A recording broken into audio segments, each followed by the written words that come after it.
the asexual propagules. So the brown apothecia are key, although they, this is a species, Cladonia ochrochlora, that doesn't always have apothecia, but the main features of this thing are the squamules, and this species has very large squamules relative to the size of the podetia. And then, these upright tapering podetia, and then the terminal end of the podetia either has no apothecia or it's brown. So we could compare that to something like Cladonia macilenta, which you might confuse the species with, which has red apothecia, but you can see, let's see if there's a photo here that shows just how much smaller the squamules are at the base relative to the podetia. You could barely see them there. Very small squamules. Oh, yeah. So those really large squamules were a really important feature. And then something like didyma, which is another common red apotheciate lichen, also is going to have small squamules, red apothecia, but the distinguishing feature of this one is those squamules have, they're at the base, and then there's micro squamules that go up the podetia. Unlike ochrochlora, that doesn't have any squamules on the podetia. It's another species that we had. Ignatii.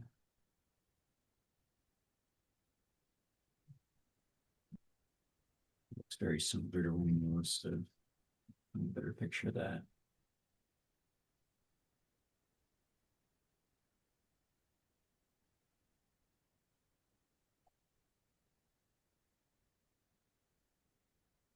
Also has pretty large squamules, but the podetia look different. And, it's just a much more robust branching species that doesn't have that pointed terminal end like ochrochlora does.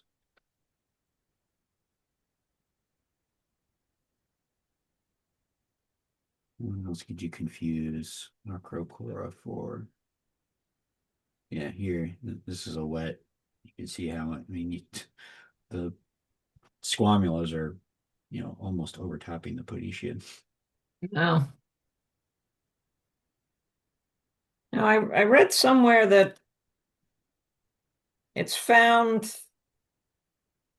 throughout North America, but it's not particularly common. Ochrochlora? Yeah, I don't know. I feel like I've seen it a lot, but there's all these other things too. So do you have any sense on how Yeah, often? it's super common. Yeah. I think I've probably found it at every foray we've been to. It's usually a pretty reliable species that I could write down on the list before we even arrive. Yeah. Let's All right. I see. guess maybe it was California. Somehow I got onto a site and was talking about stuff in California, and I don't think it's native or found in California particularly. Common and widespread throughout eastern North Okay. America, on Yeah. the western edge of the Ozarks, east of the Atlantic coast. It is only absent from Florida and the areas of the coastal plain immediately adjacent to Florida and from the Arctic.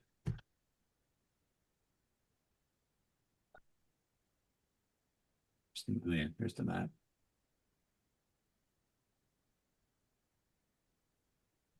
Let's see, ochrochlora, didyma, macilent. There's this thing called Coniocrea,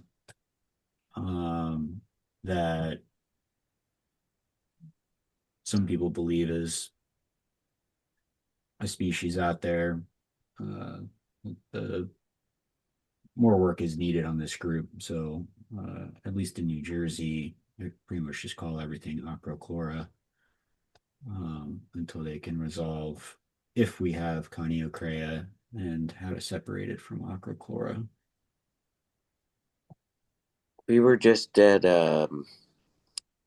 Double Trouble State Park last weekend, and we saw some growing on the sides of the trails, and it seemed much more sporadic, like maybe like two or three podetia sticking up in a clump, and that was like a whole clump. It seemed not as big of a patch as Lila's got there. Yeah. I mean, what do you say? This is an inch wide, maybe an inch by 2 inches, maybe 3/4 of an inch wide by an inch. Yeah, one by two is pretty good. It wasn't super tiny, but it wasn't a big thing either. Yeah, it's competing with the moss on this rock. It looks like there might Yeah. be some more over here. But yeah, I don't know. I mean, in the Pine Barrens, you've got sandy soils. It's going to be terrestrial instead of up on a rock like this. Um, I don't know. I don't know if they tend to be more robust in the north end in the Pine Barrens or not.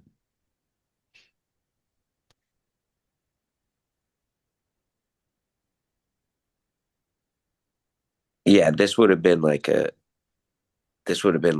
huge clump down there, Yeah. but it was everywhere. Mm. Once I noticed it, I was like, man, there's a bunch of that. Yeah. And it was growing on the sandy soil, or it was growing on logs or tree bases, Right on the side of the trail, like just out of the foot traffic. like the mossy edge of the Yep. trail. Yeah.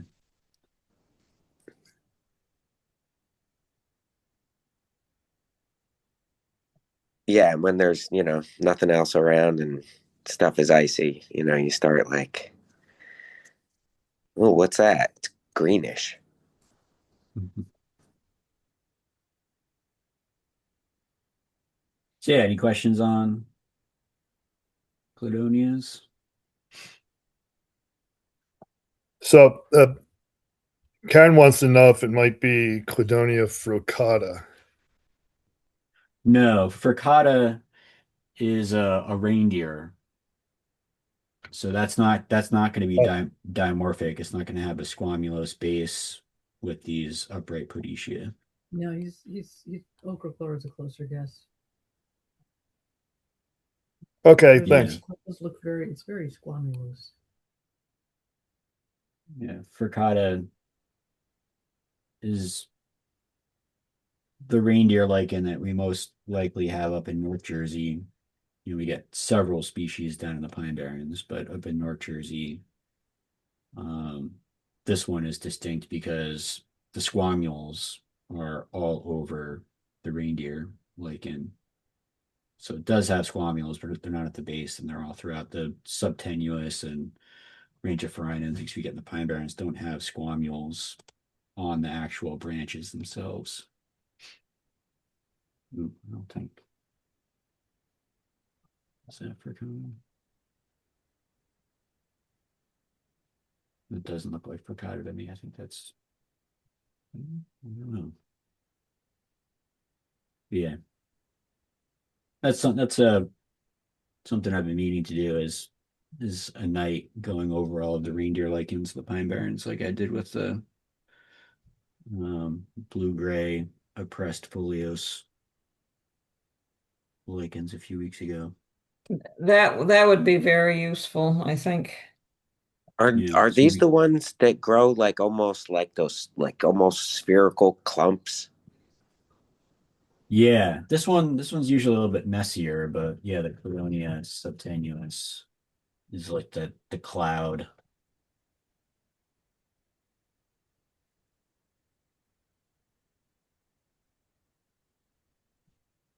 Actually, I've got a really cool Cladonia. You don't get it in New Jersey, but took this picture up in Maine.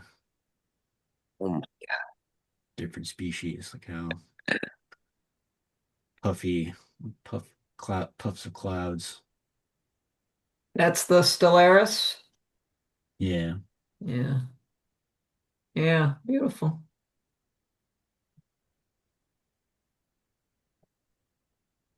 man, I mean, geez, how long, how long did that take? Yeah. Yeah. That'd be a cool time lapse video. Oh, couple decades.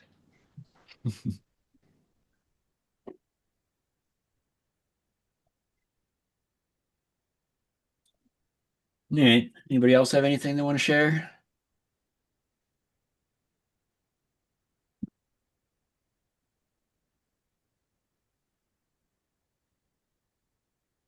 Because I think we call it early.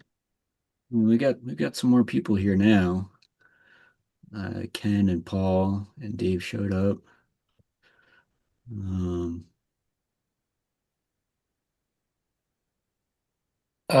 I have some observations of predominantly summer fungi that were sequenced recently, and cool.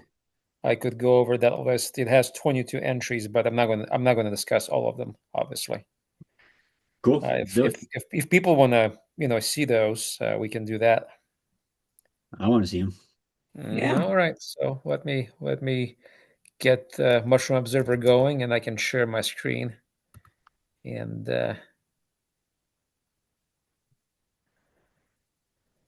okay, it's up. So Chrome tab, Mushroom Observer, share.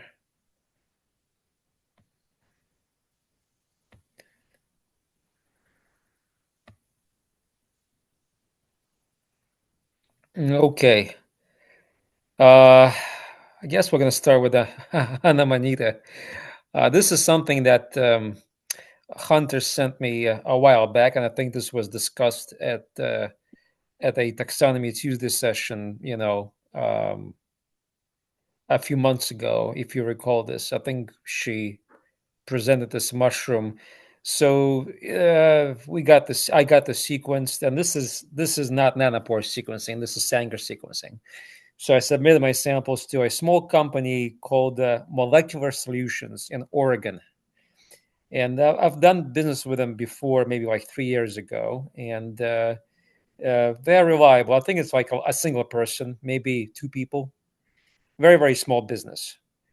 Um, so again, with Sanger, um, you have to process these chromatograms, and if you have a complicated story with your DNA, either because of contamination or because of the mushroom having more than one copy of ITS or whatever gene you're looking at, you could have a very, very difficult time figuring out what your chromatogram looks like because of peak overlap. So I had some of these problems here as well, not with this sample in particular, but with other samples, but nothing I couldn't at least partially resolve and get an ID from. Anyway, so you can see this Amanita, it's gray. It's fairly young. It has a strangulated vulva. Uh, and it's staining brown too. So nothing I recognized visually. Not that Vaginata is easy to recognize anyway. Whatever species you're looking at, they are very variable and morphological. Their morphological envelopes are very flexible. So if you're trying to ID vaginatas, you're going to be most likely wrong 90% of the times. That's my conclusion, unless you do DNA. So species 61, that's the name that I got. And there's probably a few more observations of species, 3 observations, including 4, maybe this one. And you can see that this thing is quite variable. Can you tell that these things are the same just by morphologically, visually? No. No, nah. I wonder if they all, at least at first, have this thick universal veil with warts. Well, Hunter's does. Yours, Dave? For which? Well, it might have been too old. You know, it may have lost. Yeah, a little. it's older, but it's a totally different color. This is Look brown. at this, the second photo. See what the bottom looks like. I forget. You know, just a normal, just a normal saccade, vulva. like, vulva. Nothing special. Here Yeah, so that shoots that down. Yeah. So Rattala's got both ITS and LSU, and those are quite old accession numbers. The MG series, probably from 2000s, I would say 17, 18, maybe. So this one actually is from Arizona, and this is by Terry Clements. And Terry Clements is neck deep into sequencing. She's an amateur mycologist, but she does a lot of sequencing. And she used to live in Maine, and then she relocated to Arizona with her partner. I think Dave and I, we both met them at the Maine NEMF in 2014. Remember, Dave? Actually, I don't, but I may have. But that's a long time ago. If it's somebody I met just once, I may have forgotten. Right. But I met her once, and I'm pretty sure it was at that memorable nymph in Maine. It was an excellent foray. So you can see here in this tree that she built, presumably in the same program that I'm working with occasionally, maybe different software. This species clades sort of together with species 58, and I have no idea what 58 is. And the one that's also in this larger clade with 96% bootstrap support, or whatever confidence parameter this is not bootstrap. Maybe this is just maximum likelihood, the Bayesian posterior probability, as they call them. Species from Arizona, species M13 or 15 that Rod calls it. I have no idea what these things are. And again, vaginata is it's pretty much as bad as Cortinarius. But I'm glad we got this sequenced, and we solved this mystery. So we can at least put a name on this, albeit it's a cryptic code. Now, the next one is a bolete, and this is what somebody found at the Coma foray that we had last year up in Litchfield County in Connecticut. And I was clapping my eyes on this thing, and I'm like, what is this? And I couldn't really make out anything that sort of resembled a species that I can recognize visually. All I knew from the morphology, that's probably a member of Boletoidae, together with Boletus, Imleria, Telopolis, and so forth. And actually, I was wrong. This thing is called Aureoboletus species Roxanne PA01. So apparently we have more than one candidate for Aureoboletus Roxanne. Although in this case, I'm thinking that even though the species probably is related to Aureoboletus Roxanne, well, Roxanne is very easy to ID. This doesn't look exactly like Roxanne. I think I can put my finger on Roxanne pretty well. And this one isn't that. Pardon me? Igor, click on the species name in the proposal, and because I may have found this around here. I was about to do this anyway. I think actually, well, I found this thing before. This one is from Coma, bro, from a different year and different location. Yeah, so this is, yeah, you did find it, and it Yeah, exactly looks like the one. it looks like yours. It Yes, looks like exactly. It looks like the Coma. one from Litchfield County. Yeah, Exactly. I did not recognize it at Coma. Yeah, and I asked John Actually, Pliszke. I didn't know yet what mine was at that point. I don't. Right. Yeah. I asked John Pliszke, asked the Besets, and they were like, we have no idea what this is. Tiny. Yeah, it wasn't very large. Yeah. So Dave's is just, maybe a few pennies in diameter. Yeah, I think I remember this one, and it was not very big. And it's No. short, like this one too. It has a short stalk. The one that was the second one, boy, that looked a lot different. But maybe it was just because it's a button. I don't Yeah, know, the but it one had that a longer stalk. Yeah, the one from 2016 from the Coma Foray at the Eisenberg camp. Yeah, this one looks more like Roxanne, but I already had my doubts about that. I think there's something here in the notes that I say it did have a wide pore surface. Yeah, which that's is strange. typical It's got the yellow stalk though. Yeah, yeah. It looked vaguely like Roxanne, but not quite.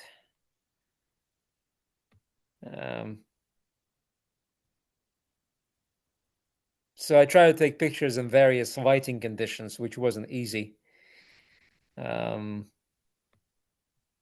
Anyway, so that was an interesting discovery. So I think it is related to Roxanne. It sits in the same subclade phylogenetically, and that's why this name was given to it by Steve Russell. Because I think he did sequence bona fide collections of Aureoboletus Roxanne. Yeah, he probably sequenced mine, and that might have been the first one. That's why Yes, PA01. Correct. Right. So Igor, what type of habitat is that found in? If we, it hasn't been recorded yet from New Jersey, so if we were to go looking for it, what part of the state, what type of habitat would we look for it in? Well, we have to. I didn't go to Boydwood's Audubon Sanctuary. As a matter of fact, I haven't attended a single foray on the schedule from Coma. Dave, Rick van der Paul, and myself went to different places that were kind of off the map. So I don't know what kind of habitat it is. Presumably, it's mixed hardwoods, maybe with some conifers. You can probably look it up. You have better resources to look into because of your profession, But I can only judge from satellite imagery from Google Maps. Where was mine found, Igor? Was it Moon Lake? If so, then I think I can describe the habitat where mine was found. Let's take a look again. Only Connect 400. Last clue. An invite on GCal, short for this. Yeah, Mo kind of makes it difficult to navigate to individual. Oh no, it was found in Pinchot. Yeah, I know that place. Yeah, that's a funny habitat. There's a lot of different trees there, but it wasn't found in the coniferous area. It was probably found where there's beech and oak. You say small opening near mixed woods, hemlock, beech, birch, possibly oak. Yeah, there's oak there too in that spot. Here and there. Yeah, it's a lot. There's a lot of beech in that area. Yeah, I remember it was a lot of beech that was dying. It was clearly, affected by the beech leaf disease, and it was easy to spot. This one came from a foray up in the North New Jersey, and it was a very young mushroom.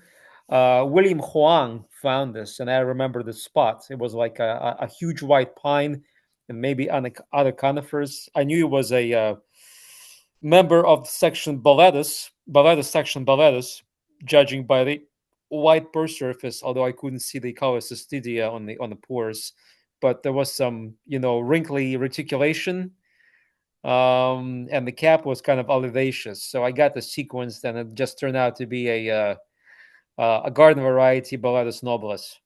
So nothing to brag about. It was not a new species. So just to prove a point that even easy to ID species sometimes look different because of whatever, because they're young, because of the habitat, because of the weather, or whatnot. It just kind of throws you off. This is not a classic nobilis, I think. Nobilis has more of a yellow-brown cap. This was clearly greenish olivaceous yellow or olivaceous brown. Not sure what kind of color this is. It's got the nice white stalk though. Yeah, nobilis. but nobilis doesn't have much reticulation at all. This was kind of coarsely, although shallowly reticulated. Yeah, that's But what I see in nobilis. Just the reticulation is hard to see because it's very shallow. yeah. Anyway, so at least we know what this is. Now this one is a curious one. I found this 10 years ago at a park on Lake Erie, Hamlin Beach State Park in New York. I was visiting with a friend of mine who lives in Rochester. And I knew this was a Caloboletus, and then I got it sequenced, and the DNA came back as Caloboletus, but the LSU sequence was very novel. It was nothing in GenBank at all.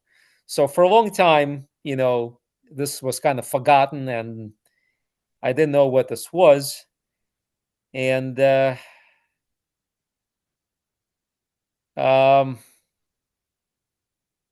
think this, I forget exactly how I found out what species this is, but it was through Colin Damnauer.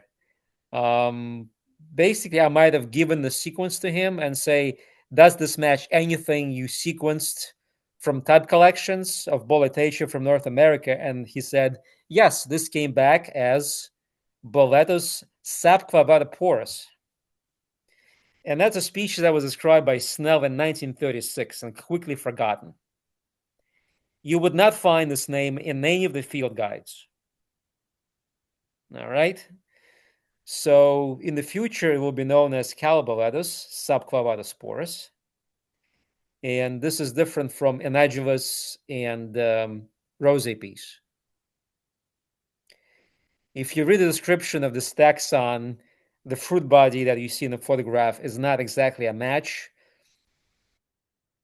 because one has a beautiful kind of a purplish, raspberry red, purplish stipe, whereas the stipe in the description by Snell was sort of tan, maybe somewhat similar to Enagulus. But anyway, so this is the only collection that we know of from modern times that represents the species. There's nothing else in GenBank. And interestingly, the holotype came from North Carolina. Wow. So this has a wide distribution, but it either passes as Enagulus, Caloboletus Enagulus, and people just don't sequence it and call it a day. Say, oh, good enough, looks like Enagulus, and nothing to see here. Let's just move on. Or maybe this is just very, very rare.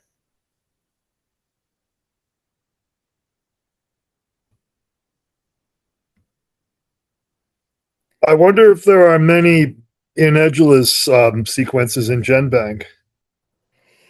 Yeah, there are quite a few Enagulus sequences in GenBank, and not all of them represent the same species. So we have a complicated picture, but the sequence, because I also got ITS for subclavatosporus, I did spend money to get an ITS sequence, and it was beautiful. Very clean reads, no ambiguities, no heterogeneity. You can basically frame it and hang it on your wall. It's a work of art, and that's a very old specimen too. 10 years. Yeah, what I'm wondering is if maybe some of the sequences that are labeled Enagulus might actually be this. No, but I blasted ITS and there are no matches. Oh, yeah, of course you blasted it, right? Yeah, I blasted it. Yeah. So this is the only one that we know from modern times. Now the next one, I think I had an idea that it could be Imleria pallida, and it did turn out to be Imleria pallida, even though you can see from the pictures that the stipe is reticulated, which would be very unusual for the species. But it does stain brownish when one handled.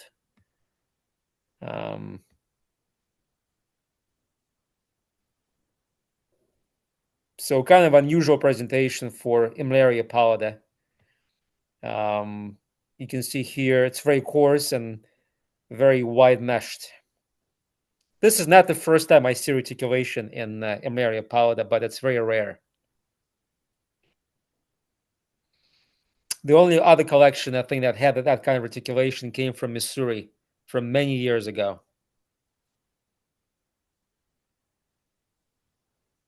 Yeah, Imleria pallida usually has a smooth stalk. Yes, correct.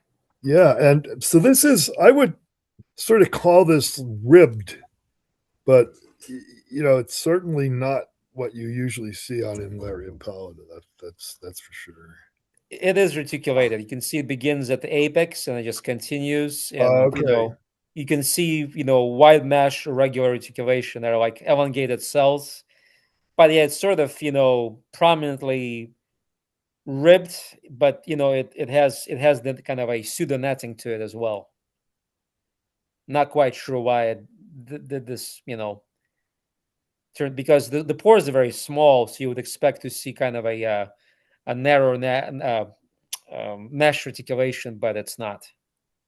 Anyway, it's just an aberrant presentation or collection, and DNA confirmed this was Imleria pallida. And here's that other collection that I talked about from Missouri that got sequenced a long time ago. You see the same kind of idea. You have this wide mesh reticulation at the apex. There you go.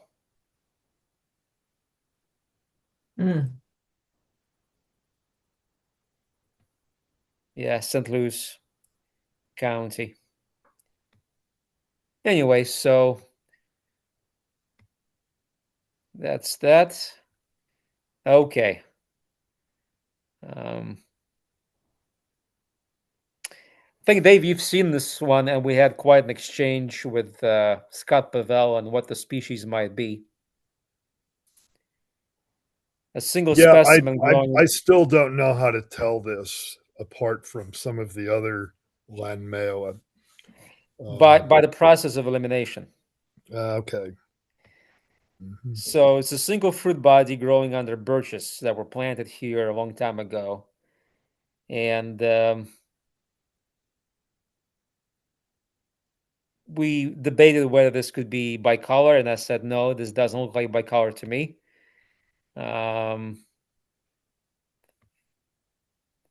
Just, the coloration was off. And clearly this was not Lanmaoa pseudosensibilis or Lanmaoa palliderosea or Lanmaoa carbonial liver. And the only other choice that we have is Lanmaoa fallax, and that's what this is. And by the way, apparently infestation with a larva that stain a tissue red is very common in the species. So that character alone can probably serve as a good ID pointer in Lanmaoa. But the odor was just very fragrant, like fungal with a perfumed note. It didn't smell like beef bouillon or like curry or anything else. It was very, very fungal. So this was my first collection of fallax from New Jersey. And like I said, I only know of the species from other collections by other people from other states. So basically I see photographs, you get the DNA, you have a mental picture of what Lanmaoa fallax, can look like. And prior to that, I was pretty much convinced there was a lookalike of palliderosea. But this doesn't look like palliderosea at all. Hey, is there anything on Richard? Oh, God. The bug damage turning the inside red like that, but it doesn't turn red when you cut it open. No, Lanmaoa doesn't turn red. If anything, it doesn't turn blue at all, or it turns blue to some degree. But here are confirmed collections of fallax. This one here I'm pointing at, But is a some of the Lanmaoa, the blue eventually turns reddish brown. only in Pseudosensibilis. Only in Pseudosensibilis. Okay. Yeah.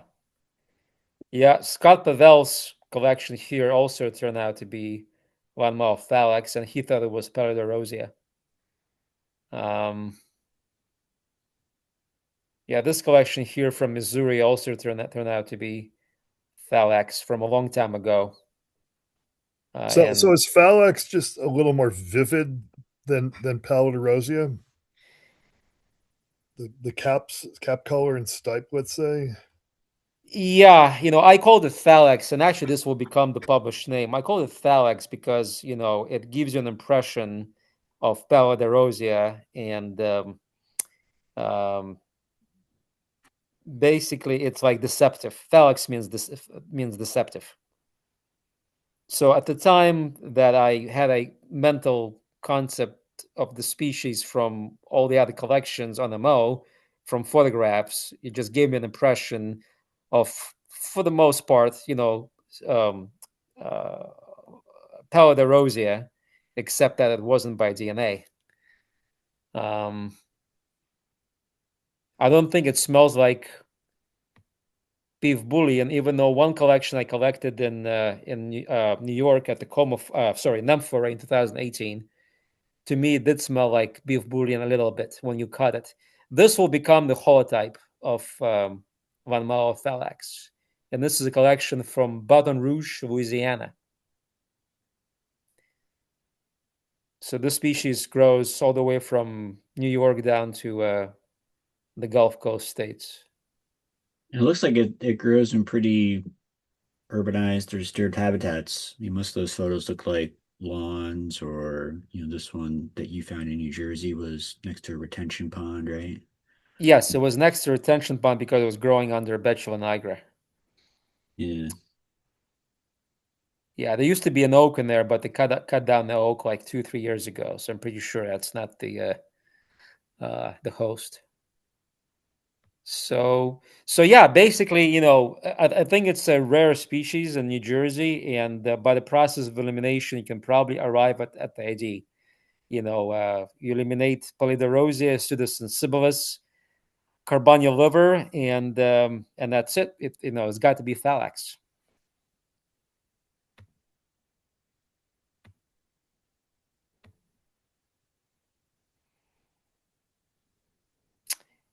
I could talk about this Lexinum, but I don't think I processed the sequence yet. I think I know what the name is going to be, but I don't think it's going to tell you anything. It's going to be a cryptic name that could probably be a new species. I couldn't find this amongst the genome sequenced by Colin from Smith and Thiers's collection in Michigan. And as you probably know, Smith and Thiers have created tons of new names for Lexinum from Michigan, for both section Scabra and section Lexinum. Well, this is going to be a new species of Neoboletus. And this collection is only known from Illinois. We don't have it here in the East Coast, as far as I know. And it was identified through DNA sequencing.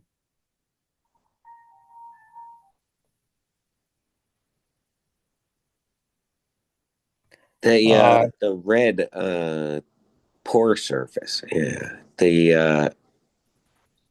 And it changes all the way to yellow like that. Is that something that is like a covering that wears off or something, or? No, it just the pigment just sort of fades away. It's a common thing in Neoboletus, but the original ID was Ruberoletus dupeinii, which is European species, and it kind of looks like dupeinii, even though that's a different genus. Ruberoletus doesn't have to be reticulated. There are Ruberoletus species that have smooth stipes, but it had the same kind of a viscid caps that were, the color resembling Ruberoletus dupeinii. If you look up that species, you'll see some similarity. But this turned out to be a Neoboletus by DNA, by ITS, and it got itself a new cryptic name, and this is something that hopefully Colin is going to publish as a new species. We may have a description of this. So that was very cool.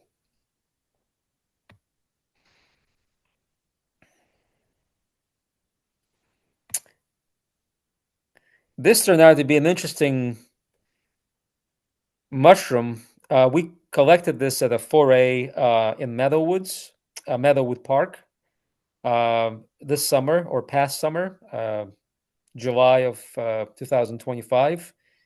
And nobody paid much attention to this thing. And I picked it up from the table. I'm like, what exactly am I looking at here? It's a small gilled mushroom, kind of a reddish brown in color, and the gills stain reddish as well when you injure them. Couldn't put my finger on this at all. Not a well-developed fruit body.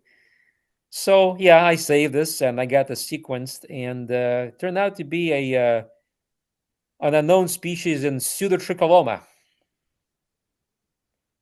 Dave, do you know anything about Pseudotricholoma? Only what I have just learned within the last 3 minutes. That's a superb answer.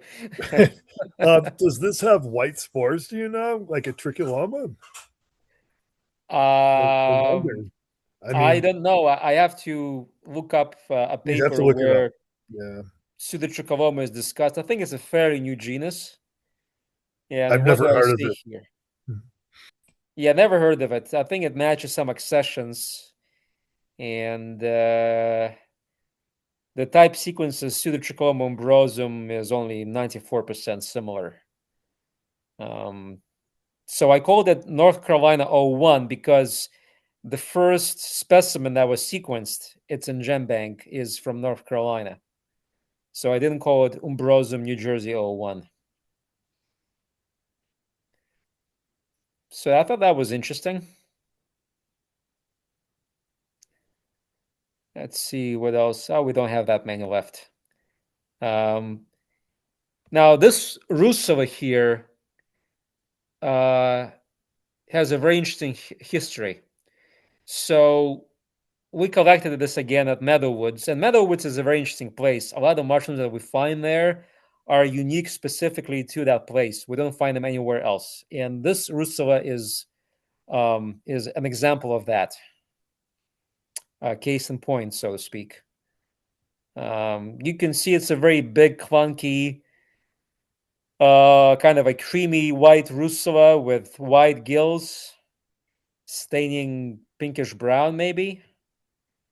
And nobody could put a name on this thing. I mean, Russulas are difficult to begin with, but I think John also recognized that this is something that he hasn't seen before, and to me was also new. I mean, the gestalt of this Russula clearly told me that this, to me, this was a new species, something that I haven't encountered in my life before. So I saved the collection and I sequenced it, and the DNA came back as Russula glutinosa, a species described by Ray Fatto. And I think some of you know that Ray Fatto was a member of our club. He passed away in 2004. And he was an expert at Russula. And he, together with Jeffrey Kibbe, authored a field guide on North American Russula that we sell in the club for $10 or $12. And we still have multiple copies of it. It was published in the 90s, so it's thoroughly obsolete. But to date, this is like the only relevant Russula field guide for northeastern Russulas. There's like no other publications that we can think of, or I can think of, that deal with North American Russula. From the modern perspective. So Fatto described it in the 90s. And I think it was forgotten very quickly. I think he published this in Mycotoxon. And Bart Buke came from Belgium or France to New Jersey in early 2000s. and I think he was a guest of our club, and Ray took him to Meadowood Park, or a park nearby, whereupon he collected the species and he published it as something else. And only in 2018 he realized that whatever he published in 2004 or 5 was conspecific with Russula glutinosa. So he had to publish another paper saying that I was wrong and this is the name. And it turned out to be a very interesting story overall. So apparently this Russula is only found in New Jersey and only found around Mendham. We don't see this anywhere else. Does it have a glutinous cap surface? Is that why it's? I think it has a sticky. It has a sticky cap. Yeah, it reminds me a little bit of dissimulans, but that one's darker and stains a little more. I think Russula glutinosa is the member of section compactae. I believe, yeah, I would guess that. Yep. Yeah, and I'm going to basically address this whole story in a discussion here on the Mo. I've got to sit down and write it. But, I already have a good understanding of, what happened to the species and, Bart Buch's story and his papers and so forth. So I've got to sit down and get my materials together and write a small article, essentially. And maybe this is something that's going to go into our newsletter next year. So, yeah, it's quite fun when you come across these things and you do the DNA and all of a sudden you can see a lot better and a lot farther.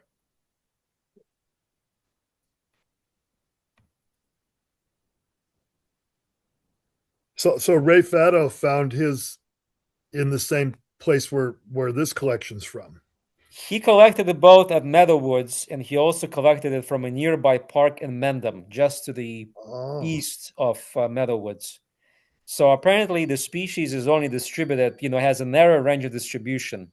I mean, maybe it's more widespread, but I haven't seen any other collections from New Jersey or anything like that on Mushroom Observer. And when something grabs me, I have a tendency to remember it pretty well. But, in his papers, Buch basically says that it's rare and New Jersey is the only place where it's found.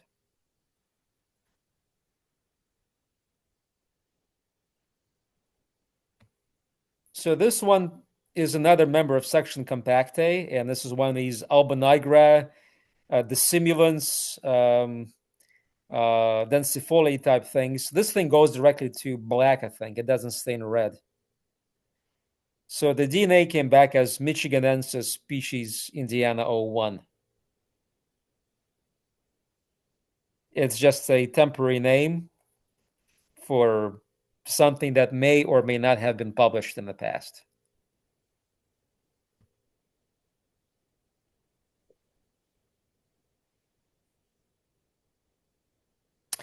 Yeah, I'm not going to talk about these species. Maybe just this one here. I thought this was Thanax, but it's a Thanax Indiana 01. The holotype of Xerocomus thanax, which was described by Smith and Thiers from Michigan in the 70s, the holotype has been genome sequenced. So we do have an ITS sequence from it, and the sequence from this collection doesn't match it.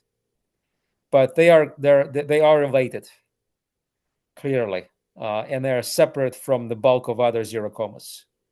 So it's a very nice, robust species with very wide mesh reticulation. That's sort of staining pink, and it does stain slightly blue when you cut it in the cap, very slowly and very faintly. So this species could be very widespread and very common. I'm pretty sure, Dave, that you collect this in Pennsylvania. Rarely. I'm not sure I found it in Pennsylvania. I think I may have found this like maybe in the Adirondacks or something. Or I may have found this in Pennsylvania. 10x in general. Right. So Maybe this here, I'd have to check. I have, if so, I haven't seen it in a long time. right.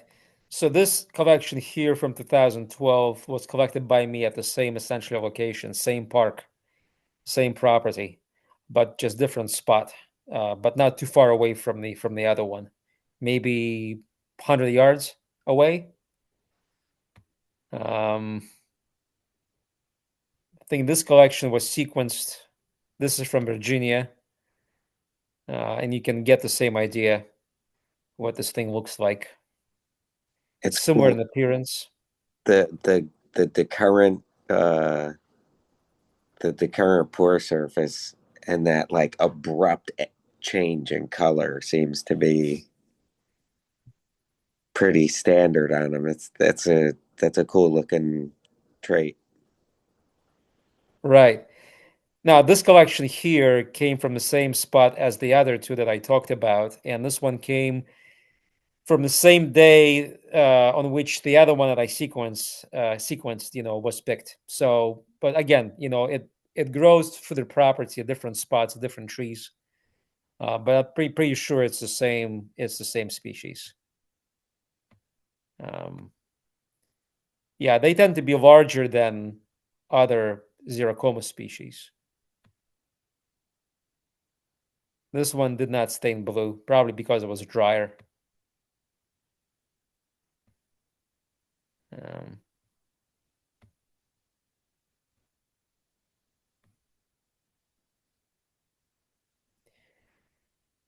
Igor, I I think, have one 10x observation on Mushroom Observer for Moon Lake. And I have one from Stokes. And I have one from Connecticut. So it's fair, appears to be at least uncommon in my part of Pennsylvania. Right. Well, we have to establish what the real 10x is, the morphological description, because it may be something that could be more boreal, found in Michigan or upper tier, upper northern tier of United States. All these states closer to New England and Canada. Yeah, and when I say 10x, I mean in the broad sense. in the broad sense, yeah, Right. yeah. Yeah, this collection here is a Xerocomus I found at the Coma foray last year. And I put this in the ferrugineus group by DNA, but Xerocomus is difficult. A lot of our Xerocomus from the United States are related to Xerocomus of Europe. They are not the same species, I think, but when you build trees, all these European accessions come up in the blast results as well. I've got to really work this up more carefully, but it's loosely in the ferrugineus group. And Xerocomus ferrugineus was sort of elucidated the concept of it in early 2000s in a paper by Taylor et al. I think it's a paper from 2006. So, yeah, we don't know how to call this yet. But you can see, it's clearly a Xerocomus species morphologically. It stains blue, has, pseudoreticulation, wide angular xerocomoid pores. So it's not a mystery to identify this to a genus. But species-wise, these are tough. Very slowly staining blue. Anyway, so I'm going to end this discussion here. And we have another maybe 40 minutes to talk about something else. Thank you for your time and attention. Cool. Thanks, Igor. Let me stop sharing here. A lot of work represented there. Thank you. Yeah. Yeah, I mean, I had to work up all these sequences, and a lot of them had some kind of a problem in them, like heterogeneity. I had to resolve, ITS copies because they were overlapping after a frame shift. But sometimes only like a fairly short sequence fragment, like maybe 250, 300 base pairs was enough to identify something without any further input from or any further workup. But yeah, I mean, it could be labor intensive if you want to get the most out of it. In that regard, nanopore is much, much better. They just give you the results and that's it. And it's cheaper too, by a lot.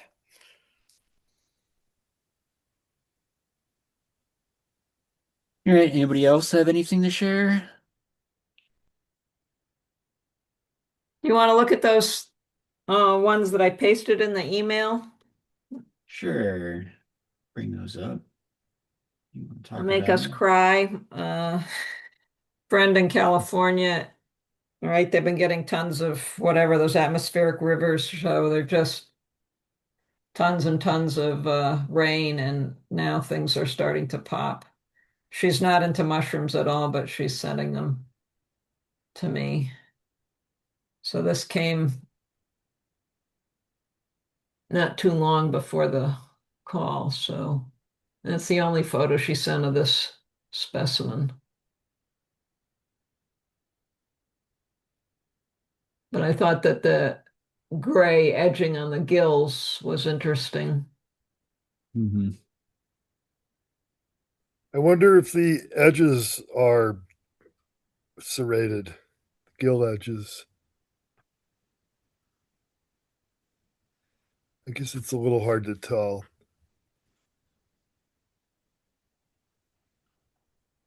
They look like they have oh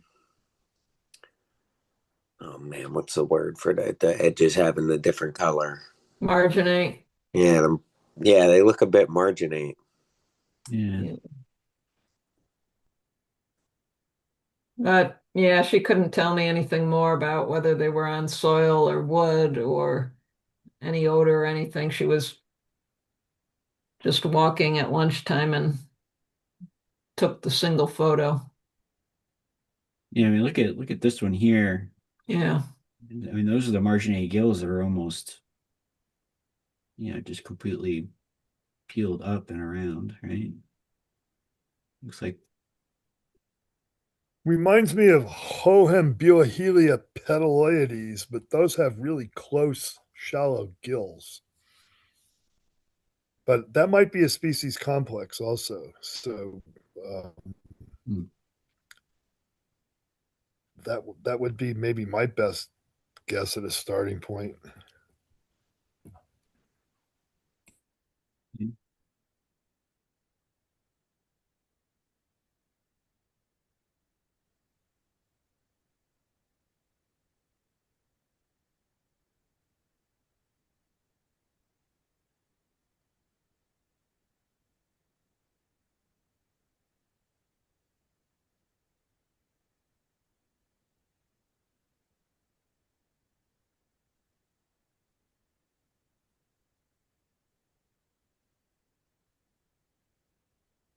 His overall gestalt looks good, but it doesn't have those marginate gills. No, and the gills are closer. Yeah, these are Yeah. quite a bit closer. Yeah. Mm-hmm. The shape and the really long gills going pretty far down the stalk. That's and sort of the Hohenbuehelia petaloides is often shaped like a shoehorn, sort of. These are a little bit more complete, although this one in the upper left has like this a split going on the lower right. But I don't think it's that. I don't think it's that species. But starting point, maybe. Let me look. I have California fungi bookmarked on my computer. Let me see if there's a Hohenbuehelia they get out there that we don't get.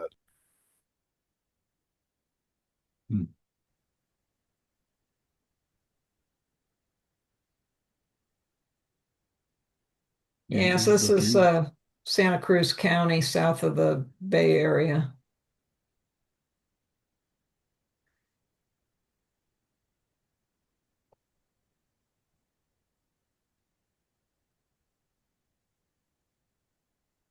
It's intensely red. Yeah. Nice photos. I think those are the same species. I think that's the muscaria.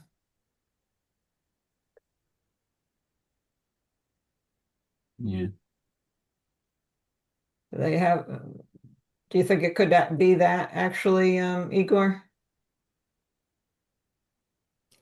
Oh, I'm sorry, I stepped away for a second. You're California. asking We'll me look if at. this is muscaria? Yeah, it's California. Oh, this is from California. Can we see more pictures, please?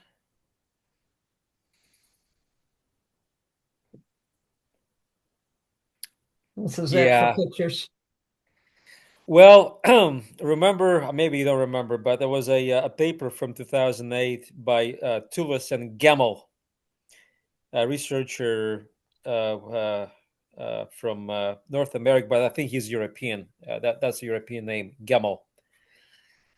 And they pretty much said that everything that they showcased in that paper that wound up on the tree was a different species.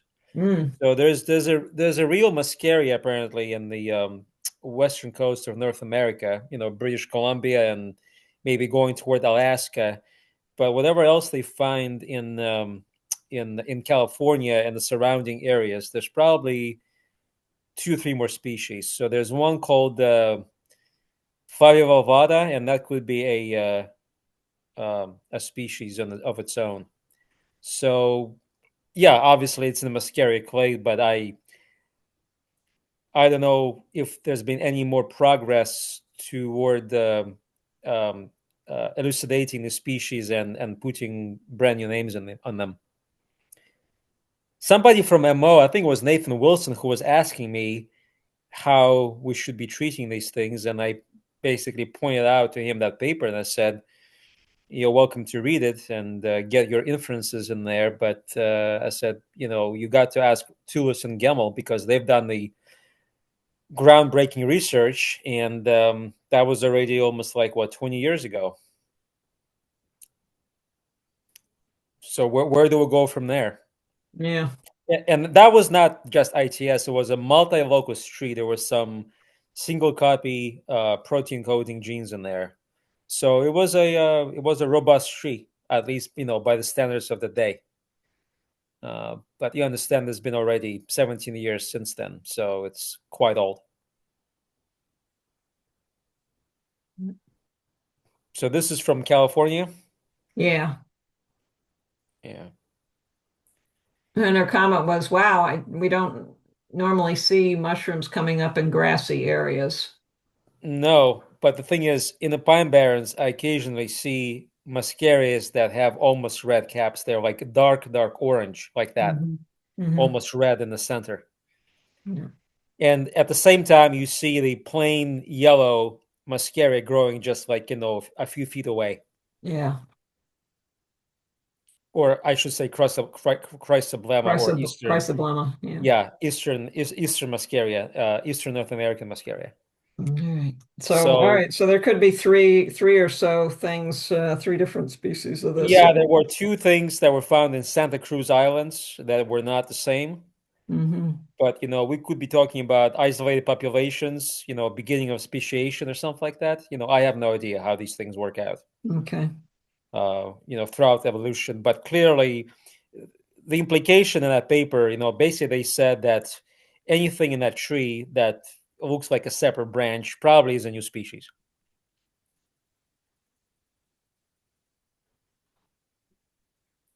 Cool. In You wanna go over your Colorado. other? Oh, good. Well, I was going to move on. See if you got a comment about Amanitas. Oh, in Colorado, I saw a muscaroid Amanita a long time ago, 2002, I think. I didn't even have a digital camera then. Gigantic, unopened caps, as big as my fist, and still not even starting to open up. And some of them were open, and they were really, really big, and really, really deep red, bright, deep red, and great big white UV warts on the cap. So I wonder what that one would have been. Anyway, I'm sorry, getting off. But I think the bottom line, whatever they find in Europe and Far East Russia, I think at least it's in Alaska. We do have the true Amanita muscaria here in the North American continent, except that it's probably isolated and far up north.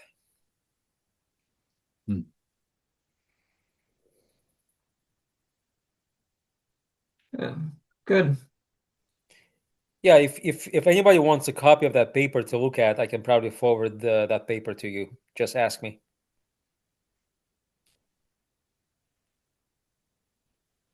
Cool. So, Liza, you want to do these others? Yeah, we've got them. I guess we'll do them. There's nothing too awful exciting here. Again, I think these are probably from November. So this is some older Ischnoderma resinosum. So they get quite thin at the edge when they're young and growing. They're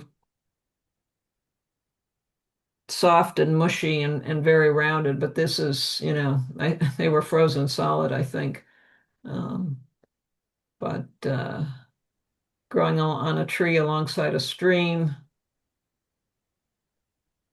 Actually, it was Hacklebarney. It was back walking with some people in Hacklebarney. And somebody earlier in the season, you can see where they cut one off the tree there. But that biggest one was bigger than my outstretched hand. It was quite large. I just met a guy in the woods this last fall who told me that when they're young, the soft marginal parts are really good to eat. I've never tried eating these things. Yeah, I've eaten them and I think they're great. I enjoy them. Okay. Yeah. Is this a hardwood tree, I guess? Like a maple or something? Or yeah, maybe. I don't know. Did I say what it was? It's on. Yeah, there's actually a different species that grows on conifer wood. Yeah, I forget the this name was of some it. kind of a hardwood. Might have been cherry or something. I can't. Okay, yeah. This year is the first year I found any of those, and I didn't know what they were. Lila knew exactly what they were, but they were young and they didn't look like this. There's no way I could have thought they would end up looking like that. Yeah. And the only reason I'm super confident of these because I've followed some, right? You see some on a log and then you follow them over the course of the season into the winter and you see how they change and that's what they look like months after they're any good. Yeah, except for questioning the type of wood. Yeah. This is what this species looks like, after it's been around for a while. Cool.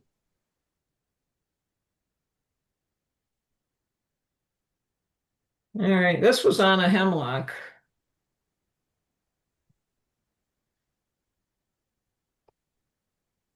If I recall. Yep.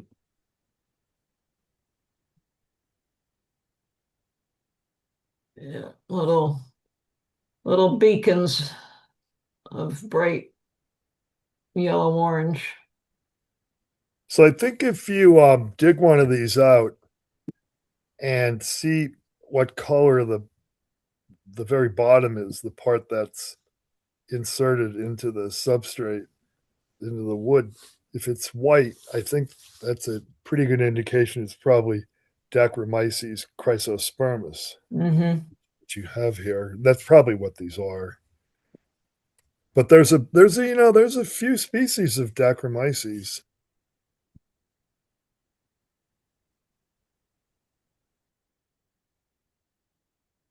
Skip ahead to this one.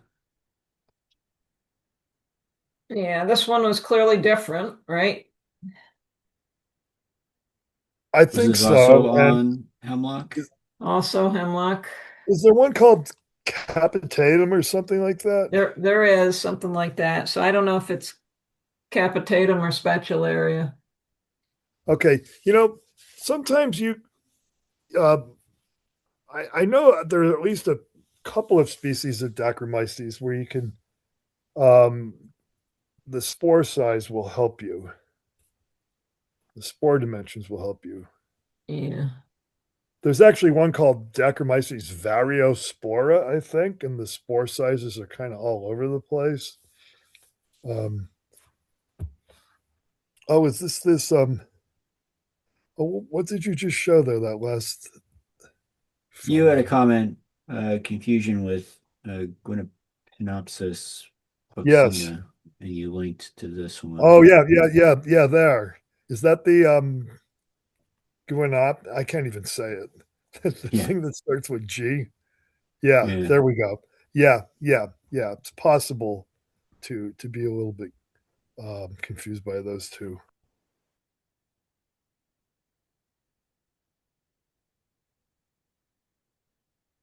Yeah, I think I did look at that, but I think it comes down to more between that capitatum or the spatularia.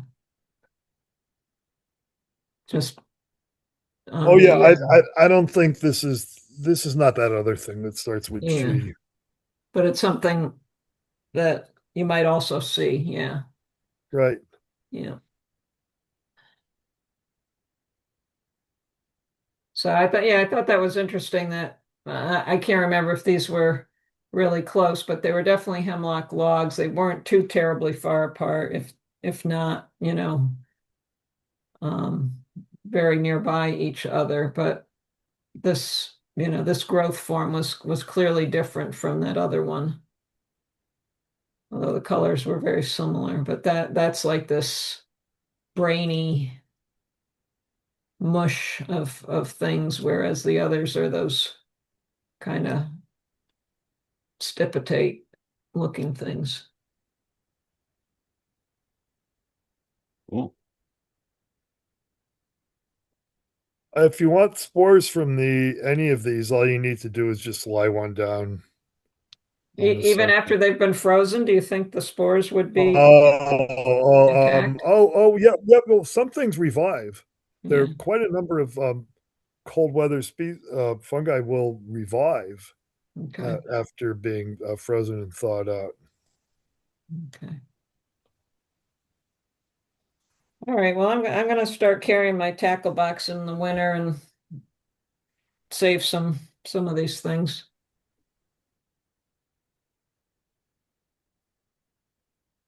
Yeah, this was totally frozen. It was just so frozen you couldn't even break one of those off. But it was a nice, quite a tight fruiting. I wonder if those revive if they freeze and then thaw. Yeah. They look pretty good. But they were frozen. Dave, do you eat these things? Yeah, they're pretty good. Okay, because what they sell as inaki is a cultivar of Philomulina velutipes, as far as I understand, right? I think they've done DNA and they've found that they're not exactly the same species. Oh, really? Wow. Yeah, I think that's the latest that I read about a year ago. So the enoki, which looks absolutely nothing like this. No, they look white and like I call them pinheads. Yeah, they look like string beans or something. They really have very long stalks and tiny caps, like nails, like huge nails. They look like. Yeah, they look nothing like our Philomulina velutipes. Yeah, that always seemed rather suspect that those could be the same thing, but. Well, I think that they've been cultivated for a long time.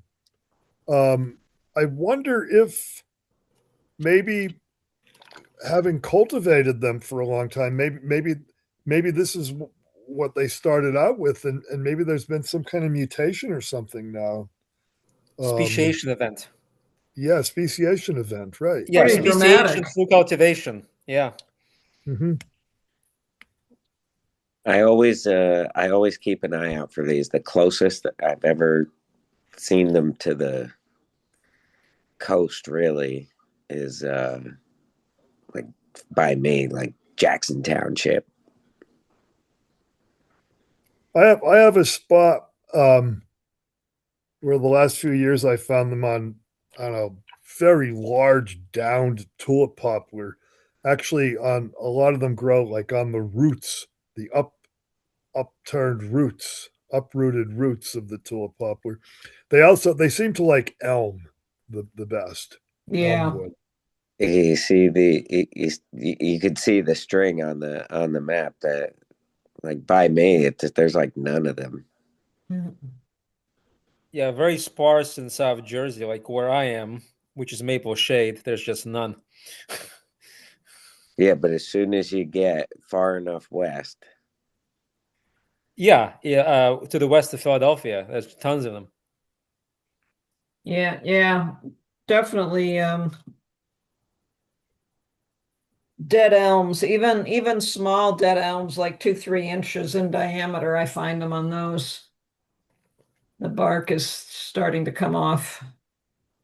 Jason, could you zoom in into the on the map at Voorhees Township? This is where Brandon is. See if any of those observations nearby are his.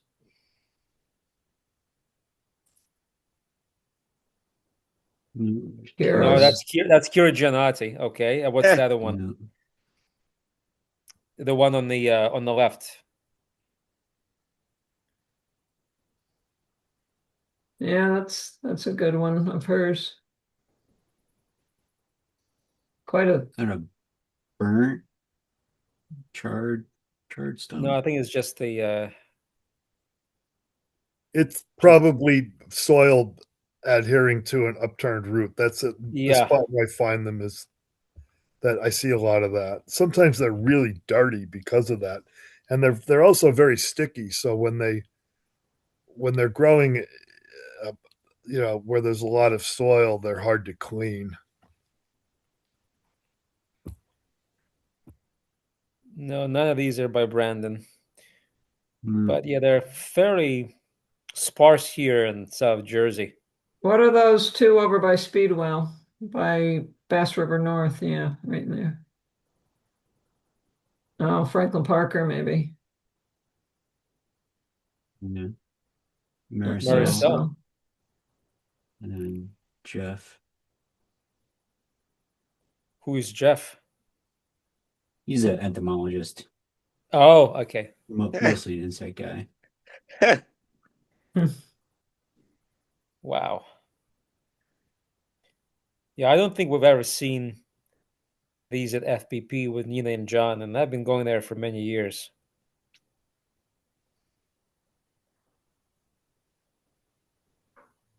yeah, I don't think I have a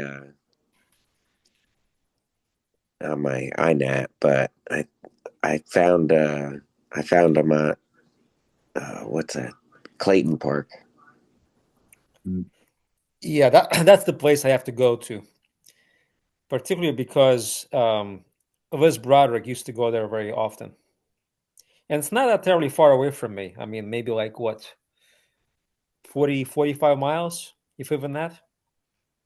This is the weirdest park I go to. Yeah, It's just I mean, it like doesn't belong. yeah, that's a place for me. I like places like that just feel weird. And remember, this is the only place where we find Lanmaoa carminipora in New Jersey.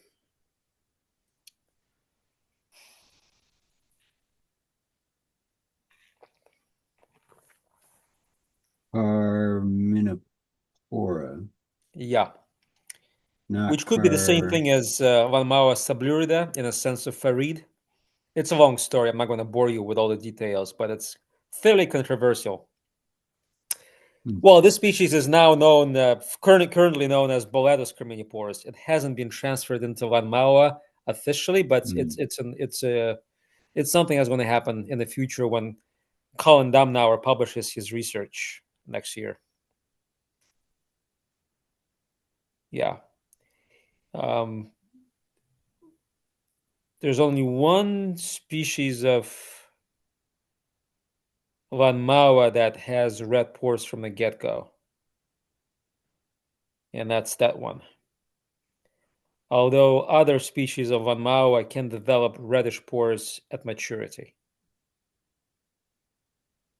Igor, what's the current status of that thing that they used to call a variety of bicolor? A variety of bicolor, like what, subreticulatus? And it had red pores. You know what I'm talking about? They called it bicolor borealis or something. Oh, borealis is Boletus bicolor variety borealis. That name, I think the Besets made Lanmaoa borealis out of it based on a wrong voucher or misidentified voucher. That name is going to go away. There's not going to be borealis. I think it's just a regular bicolor. I have to look it up. But I think it had red pores though. let me look. Let me take a look myself. Yeah, you might need an old reference for that because it's no, I have something more recent. Oh, okay.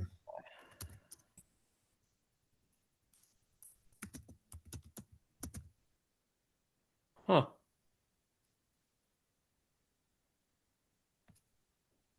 No, it's not here.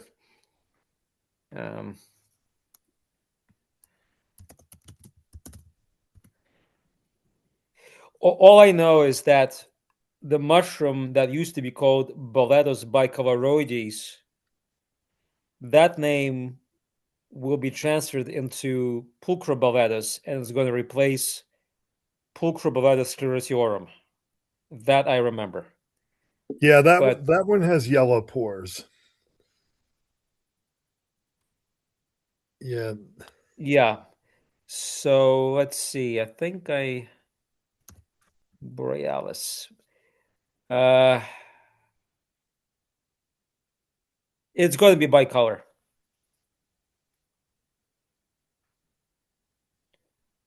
It's going to be collapsed into Biorangia bicolor.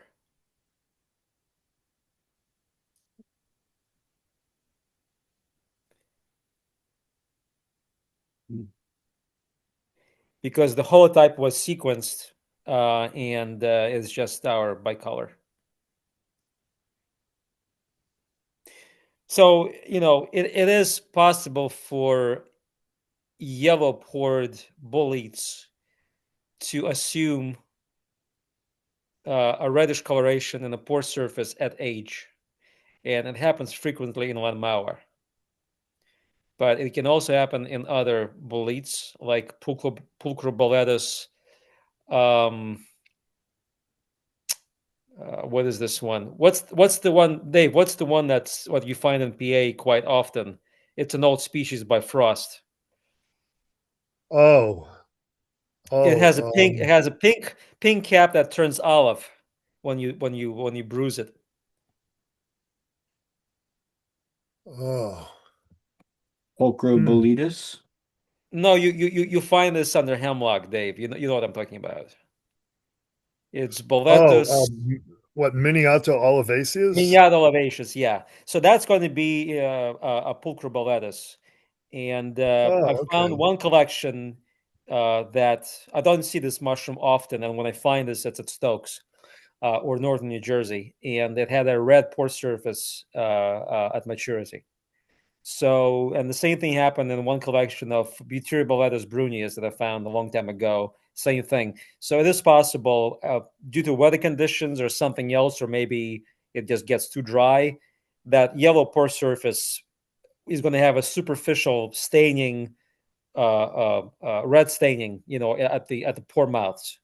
So don't be surprised by that. So I think a lot of misconception about things having red pores comes from old post-mature specimens, or just weathered specimens. But it's a known phenomenon. At the same time, something that has red pores early in life can fade completely to yellow at maturity, and this So happens with Neoboletus. I see on the bolete filter there's Lanmaoa borealis, a red pored thing. Yeah, that's going to go away. That That's going name to is go away. completely wrong. It's going to disappear. So what is that thing though? It's going to be what? No. What the Besset's called Lanmaoa borealis is going to be collapsed into Beringia bicolor because, or maybe they had the wrong species concept. But the thing is, whatever Smith and Thiers called a variety borealis, I think it was connected with Beringia, and when Colin sequenced the type of variety borealis, it's going to be it's conspecific with Beringia bicolor. So I have no idea what species the Besset's interpreted as Lanmaoa borealis. I have no idea. Yeah, there's a. I mean, I can. You know what? Let me put in the chat the bolete filter page for this. My presumption is that it's going to be some other species of Lanmaoa. Yeah, but it's got red pores though. That's why it's kind of interesting. But what they have in their book, I remember, is an old fruiting body that has reddish pore surface. Oh, but they call that borealis. Like I said, they transferred. They promoted variety into separate species based on a misidentified collection that was called Beringia bicolor variety borealis from an old paper. So this is what they did, which was completely unscientific and completely unfounded.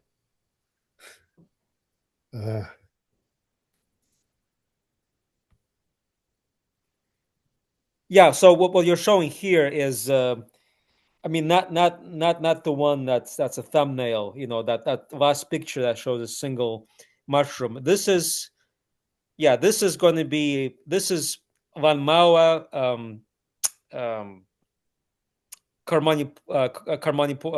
carminipora.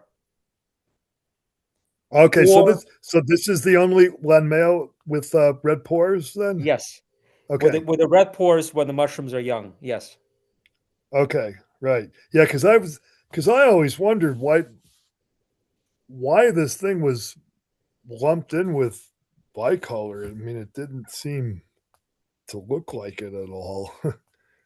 I don't know, but this is carminipora or Boletus carminiporus, and like I said, when the Besset's promoted Boletus subluridus that was described from Florida to Lanmaoa sublurida, okay, the ITS sequences and even TEF sequences are the same as what we find in Virginia and New Jersey and Maryland. It looks like this. So Colin and I had a lot of discussion about these two species, and for the time being, we decided to leave them separate. But the DNA of these are essentially the same. We have no idea what's going on, okay? But, I have doubts about Boletus subluridus being Lanmaoa because the holotype, which was collected by Merrill in Florida in the 30s, it was sequenced, but the DNA was not there. It was completely degraded. So the Besset's could be wrong about that mushroom being a member of Lanmaoa.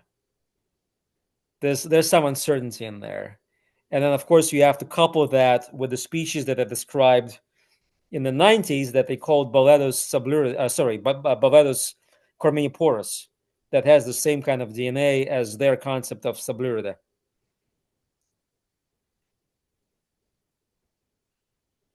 Yeah, Scott Pavel hasn't changed anything on his filter because this is all pending. I think I convinced him not to jump the gun. I think Colin has shared, with him a lot of data, but the understanding is that nothing gets updated on the Bolith filter prior to the publication. That's the deal. That would be the correct way to do it. Yes, the correct and ethical way. Yes.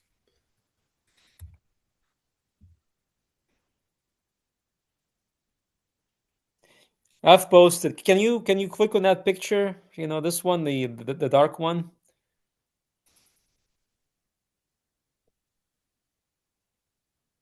Do we know where this came from? No. It might say who took the photo. By Yeah, Walt Sturgeon. Walt Sturgeon. Okay. Yeah, maybe this is on MO. This looks rather familiar, or maybe this is a photograph that was used in the Basset book on Boletus. The two last books from 2016 and 2024. It would be nice to see the pore surface of the other two mushrooms. See, the one that's showing the pores is quite old. Mm-hmm. And the stipe looks like something either Lanmaoa or Biorangia bicolor. It's purple red and the flesh is yellow without staining. You see that? Mm-hmm. There's an injury on the stipe showing the yellow flesh, but there's no bluing in there. Yeah.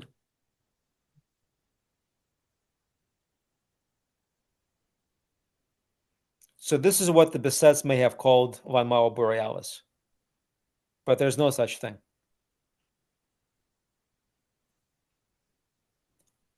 Doesn't exist.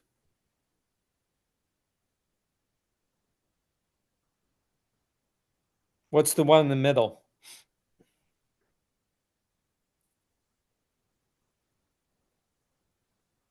Yeah, you know what this is? Same guy as this. No, is it the same collection as this?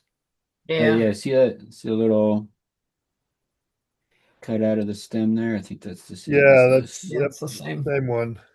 Well, if it wasn't for the pores, I would have bet this was Lanmaoa palliderosea. So here's the deal with Carminipora. The only part of the mushroom that stains blue are the tubes. The stipe doesn't stain blue, and the flesh doesn't stain blue at all. I don't think even the pores stain blue. And what genus is that going to be in? Carminipora? Lanmaoa. Huh. Yeah. Interesting. I mean, I've discovered this a long time ago when I sequenced two collections, one by Liz Broderick from Clayton Park, and another one came from Maryland by a guy who's been a long-term user of MO. Don Johnson, his name is, or something like that. Or Patrick Ryan. He goes by two different names. Don Johnson 420. Yeah, right. Yeah, Patrick Ryan, right. Yep. Patrick Ryan, yeah. He's in Maryland. Yep. And I think he sent me one of his collections, and when I got the TEF1 gene sequenced, it was in the Lanmaoa. So that was the early indication.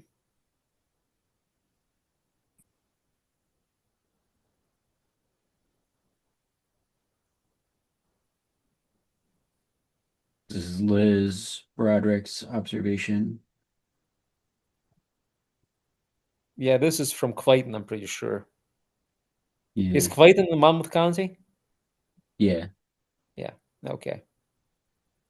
Yeah, I've seen patches of these things, like 30, 40 mushrooms. Seriously? Yeah. Well, like I said, all the forays I've been to in New Jersey with the club, I've never seen the species in the flesh. I mean, Yeah. this is pretty rare. there there's a spot where you're like above a creek area, like I don't know, 30 feet above like a creek area, and the trail just like follows around. And off to the side where the creek area is, it's kind of flat, like off the trail for, I don't know, 30 feet or whatever before it like goes down pretty steep. Are And, you still talking about Clayton? Is this the place in yeah, Clayton? Okay. yeah. And you find those, and you find hedgehogs in like the same patch. Well, maybe we should foray together. You show me some places, or you would take me for a tour of Clayton, because it's a fairly large property. So let me know if such an opportunity arises. Well, when the weather's right, we'll have to head Yeah, I out. mean that place requires a lot of rain. That's what Liz told me. If it's dry, there's just nothing in there. Yeah, like nothing. Yeah, like nothing. Yeah. Yeah.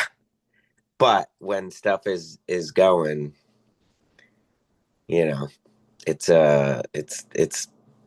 abundant, which is, I don't know, real weird. It's like I find stuff there that I don't find anywhere else locally. It's like an island. Yeah. Well, like I said, there are places like that. Meadowwoods is a place where I came across things that I've never seen anywhere else in New Jersey. Or maybe another location, like Caloboletus pecci. The first collection came from there. And then I think Butyroboletus in New Jersey only comes from that place. We've never collected a single other species of Butyroboletus anywhere else in New Jersey. What Boletus do you get in New Jersey? Rosio purpureus. Okay. Yeah, I don't think we get that around here. I don't. Yeah, yeah. Even the Butyroboletus I described from upstate New York, we don't find it here either. But it's been discovered Titanicensis, and that name is going to disappear, by the way. Oh no, because it's an older thing.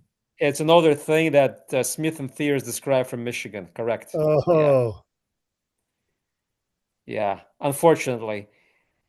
And when you read that description of it, it doesn't really ring a bell very well.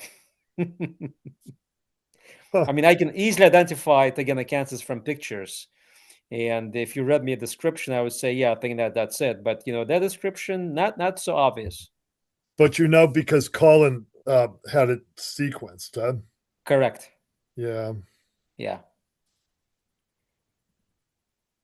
Yeah, I mean, I got his paper. I saw that species Cladonia Butyroboletus, and then I started plugging in a sequence of any Butyroboletus, and that's how I found its ITS. And then I blasted the ITS, and I found out it's conspecific with my species. So, yeah, it is what it is. But I'm not the only one who is affected like that by those discoveries. There will be a lot of other species that will go away. Palliderosea is going to go away. Like I said, Borealis is going to go away. Sclerotiorum is going to go away.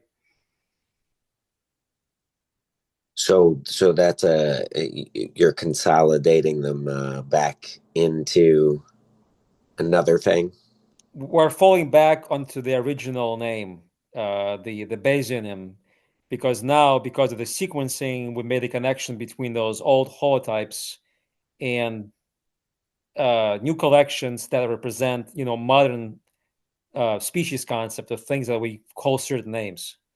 So we're going back to the older name. So it's going to be a combination. It's going to be a transfer to the correct genus away from Boletus in most cases, but the species name is going to be used, for the basionym, for the original description.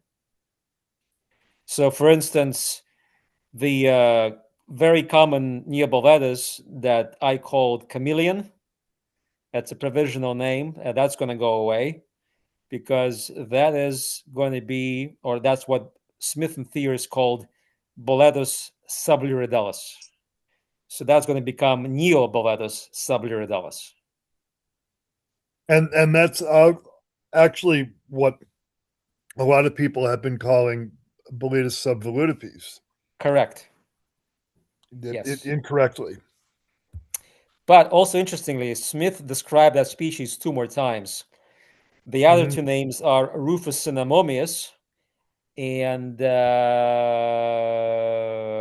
third one is Rosio something, I forget. But basically, they describe that species 3 times. And subliridalis is the earliest name. But all those names come from their book, so we're talking about page numbers. So subliridalis has the lower page number than the other 2 names. Oh, gee, so that's why it would take preference. Well, that's the way things work in nomenclature. You've got to revert. No, I believe you. It's just because they were published in the same year, I guess. Same book, same year. Same yes. book. Yeah. Same books. Okay, so then it's the alpha. So the page number takes preference. That's funny. Correct. It's not the year, right? It's the page number because it's the same publication, right? And it's a big one. Very encompassing and comprehensive. You have to make a distinction from page numbers. Yeah, that's too bad though about the name. I kind of liked chameleon and the fact that they described it as 3 different species. Chameleon seems like a perfect name for it. Too bad. Yeah, it's too bad because the word lurid is overused in Boletaceae. We have subliridalis, we have luridus, that's from Europe, that's Suivalis. We have Lanmaoa sublirida, and also Merle's luridalis, also from Florida, and nobody knows what that is. So all this, yellow, I think lurid means yellow or something like that. It's the root of those words has been just overused, and there's going to be a lot of confusion between those epithets. Yeah, chameleon is a much better name because it really reflects the nature of this bolete. It's very variable, very variable.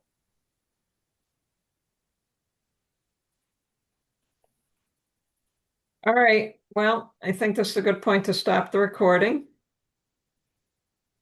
Oh, no, it's